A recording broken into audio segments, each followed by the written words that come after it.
People who don't want to work should really leave. That way, we can hire new employees. I'd rather see younger workers than watching an old lady in her 60s, like you, with a tired face working. I'd enjoy my job more. Ever since the sincere manager John was replaced by the new manager Bob, all he cares about is efficiency, not considering the customers. Furthermore, he condescendingly refers to us veteran employees as old ladies and only seems interested in young girls. He's just insufferable. No one, neither I nor the part-time workers, could have imagined that such things would happen just a month after he took over. My name is Catherine, 63 years old. I currently live with my husband. We have a son, but he's now living on his own. I started working part-time at the local supermarket as soon as my child started elementary school. That was already 20 years ago. The supermarket I work at is a community-based small-scale store, run by manager John, a few staff members, and the rest are part-time or casual workers. When I was hired, I had requested to work short hours, but as my child grew older, I asked for more part-time hours. The supermarket's management seemed to have been going quite smoothly up until now. A few years ago, they underwent a significant renovation, giving the store a beautiful makeover. The size of the store doubled from what it was before, and the variety of products increased considerably. Since then, the business has continued to prosper. I believe the reason for the long-standing stable management is because of manager John's excellent personality. He actively and cheerfully communicates with customers, is kind to the elderly, and is a genuinely wonderful person. It was a very comfortable working environment for us part-timers. However, one day, out of the blue, he announced he would be leaving the store. I couldn't believe my ears. I can't believe manager John is quitting. Maybe he's sick? I'm so worried. Those were the thoughts running through my mind as I finished my shift that day. The next morning, during the morning meeting, manager John himself gave the announcement. I've mentioned this before, so many of you might already know.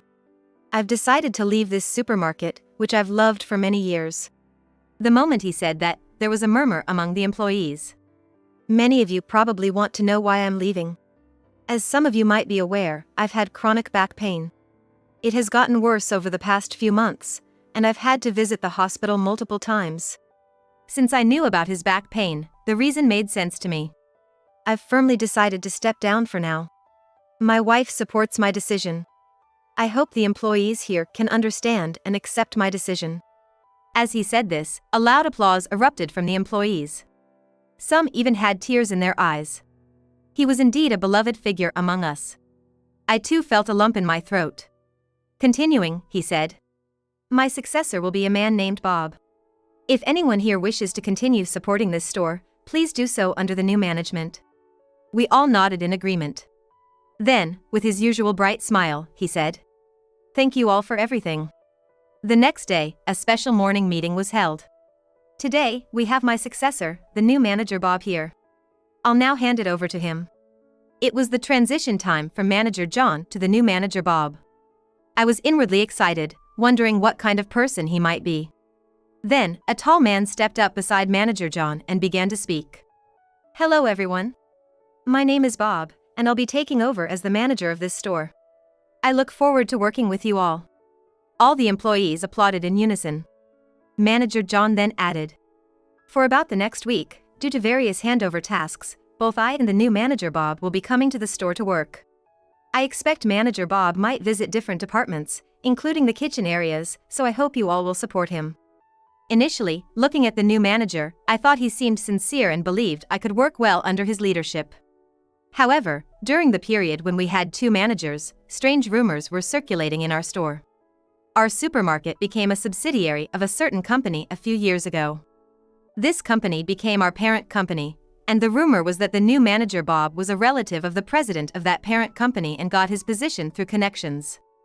To me, whether manager Bob got the position through connections or not didn't matter as long as he fulfilled his responsibilities as a manager. But after the dual management period ended and Bob took over, something unexpected happened. Manager Bob announced he was going to change the store's policy. Since I'm the manager now, please follow my instructions. Conversations among employees, and especially with customers, should be minimized. Casual chat and small talk only distract from work. If I catch anyone chatting unnecessarily, be prepared for a lecture. I felt uneasy about these sudden directives. Until now, conversations with customers had led to changes in the products we stocked or adjustments in quantity. Furthermore, the friendly atmosphere where customers and employees could easily chat was one of our store's proud features. But now Bob was demanding a change, and both the part-time workers and the other employees were bewildered. Since Bob took over, the conversations between employees have decreased. Even when communicating about work, we'd check our surroundings to make sure Bob wasn't watching. Also, interactions with customers declined. If caught talking to a customer, employees would later be called aside by Manager Bob for a reprimand. This became a daily occurrence.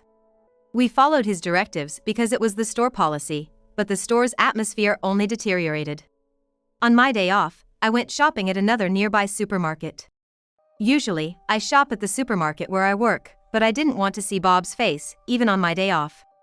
That's when I saw Mrs. Smith, one of our regular customers, shopping there. She was talking to someone, and even though it was rude, I eavesdropped. She was talking about our supermarket. I usually shop at that supermarket, but lately, the atmosphere has been off. Apparently, there's a new manager, and the store's vibe has completely changed. The staff used to be so friendly, but not anymore. I'm thinking of not shopping there anymore. I whispered to myself. Oh no. That was the moment I realized that our customers were drifting away. When I shared this with other part-timers on my next workday, several had similar experiences. Furthermore, in the customer feedback section at the store entrance, there were complaints about the recent atmosphere. There were also online reviews giving the store 1 star, stating they'd never return because of the dark atmosphere. We decided to report these facts to the manager and boldly conveyed our concerns. But Bob refused to change the policy. All of you, who have worked in the supermarket for years, don't seem to understand. If you spend time with one customer, you lose out on other tasks. You still get paid while you chit-chat or do things unrelated to work. I want all of you, especially part-timers, to prioritize efficiency. Indeed, focusing on efficiency might be crucial for running a business. However, not all conversations with customers are a waste of time. Assisting the elderly with packing might not be a direct job responsibility, but taking care of customers is essential. Just when I thought the discussion with Bob was over, he suddenly looked furious and began again. By any chance, did any of you purposely post those negative online reviews? Are you trying to tarnish my reputation? If I find out that any of you are involved in this, I'll fire you immediately. Be prepared. With that, Manager Bob left the scene. Manager Bob completely distrusts us. At the same time, our trust in Manager Bob has dwindled. Other part-time workers looked equally exasperated. A few days passed, and as I was restocking items in the store, I spotted the regular old lady I had seen shopping at another supermarket the other day. I thought to myself, I'm glad she came back. Luckily, the manager was out at that moment. Taking a chance, I decided to speak with her. Mrs. Smith, hello. Lovely weather today, isn't it? Mrs. Smith looked slightly surprised. Oh my, it's been a while since you've spoken to me. I've missed our chats. It felt nostalgic. I wondered why no one spoke to me recently. Apologizing for the recent aloofness, I mentioned that I had seen her shopping at another supermarket and had overheard her talking about our store. Mrs. Smith responded candidly. I've been shopping at this supermarket for years, but lately, the atmosphere has taken a turn for the worse. The neighborhood's been talking. I suppose it's because of the new manager, isn't it? I was taken aback by the speed and efficiency of the neighborhood's grapevine. But as someone who's worked here for years, I couldn't stay silent. Mrs. Smith sighed and continued. I loved the healthy food from the deli section here. But ever since the new manager took over, they've been replaced with oily ones that seem to target younger people.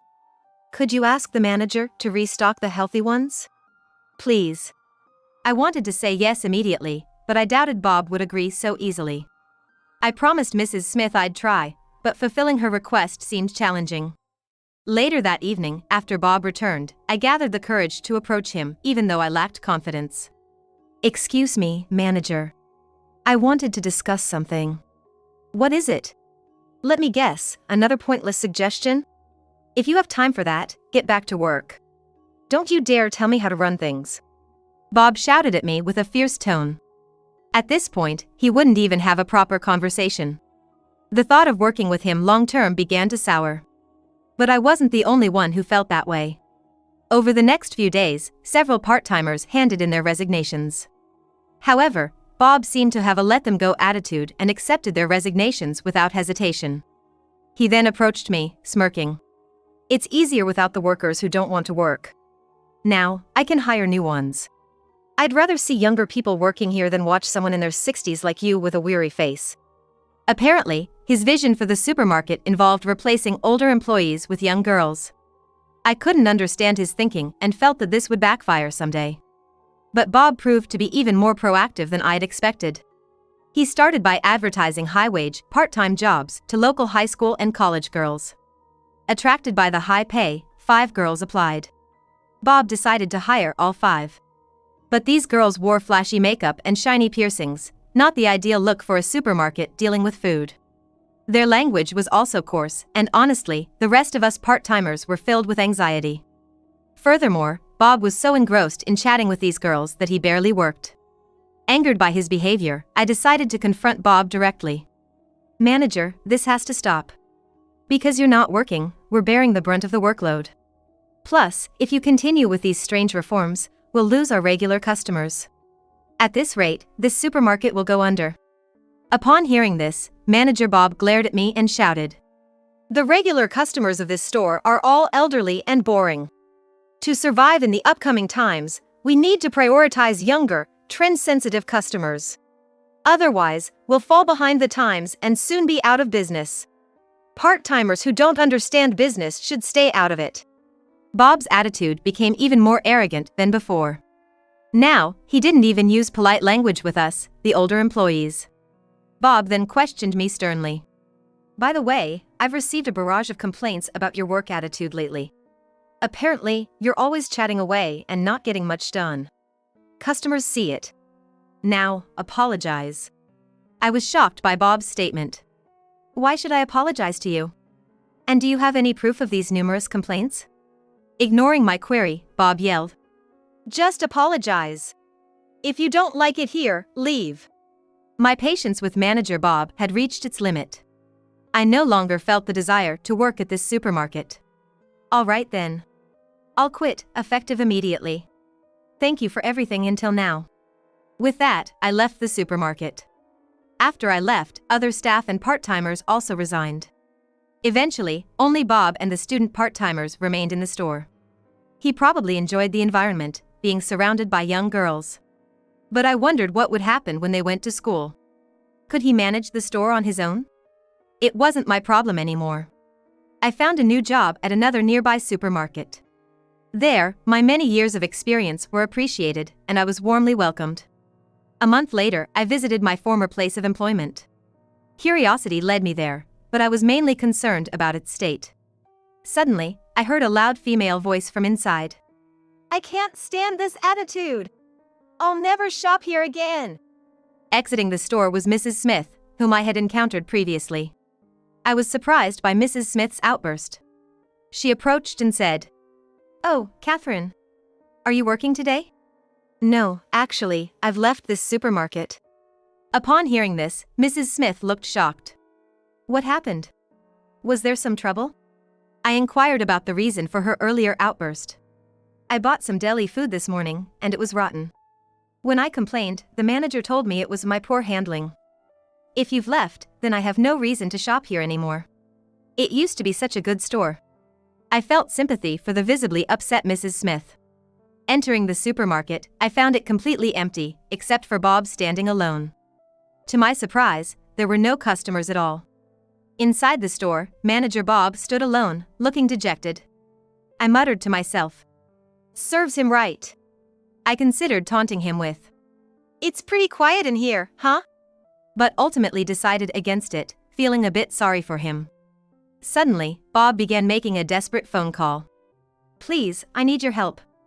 I had no idea what he was seeking assistance for, but he looked quite panicked. As I roamed around the store, Bob approached me. "What did I do wrong? After you left, other employees also left, and even the young girls resigned. At this rate, this store will really go under. My relative, the company's president, confronted me harshly yesterday. I just don't know what to do. In response to Bob's desperate plea, I simply said, "You reap what you sow." Bob collapsed, bursting into tears. Suddenly, two men entered the store. One of them was John, the former manager of the supermarket. "Isn't that Catherine? Long time no see." "It's been a while. What brings you here today?"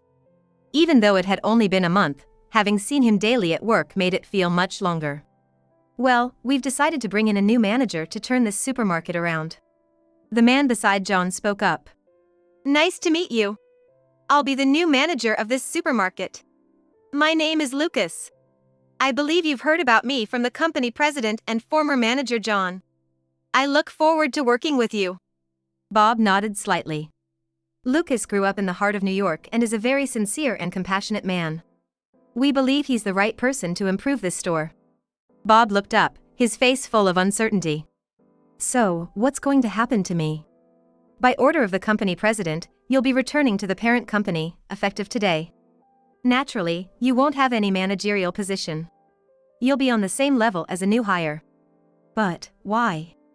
Bob was deeply shocked to hear he'd be demoted to a regular employee. I thought he should be grateful he even had a position to return to. Then, the new manager, Lucas, turned to me. "I'll do my part as a manager, but to start from this state is honestly tough. I'd really appreciate it if seasoned part-timers like you could lend your expertise to help restore this store." John also said, "Please." I replied, "If there's an opportunity to return, I'd gladly accept." And so, I rejoined the supermarket I'd served for many years. Several of the part-timers who had quit during Bob's tenure also returned after hearing of his departure. Now, with manager Lucas at the helm, we're working hard, listening to the local community, and striving to make the supermarket better. There's been a gradual return of customers. And it's uplifting to see. Meanwhile, I heard Bob was working hard at the company owned by his relative. Apparently, he was quite unhappy being treated the same as a new employee. It turned out the earlier claim about numerous complaints regarding my work attitude was entirely fabricated. This falsehood had come to light with the company president, and Bob faced severe repercussions. I thought, well, he got what he deserved. I now thoroughly enjoy my work. It's astounding how different things can be just because of a change in management. I realized the importance of having the right person at the top. I hope this supermarket continues to be a wonderful place that brings smiles to the local community. With that commitment in mind, as a veteran part-timer, I'll do whatever it takes, and today, like every day, I'm working with enthusiasm.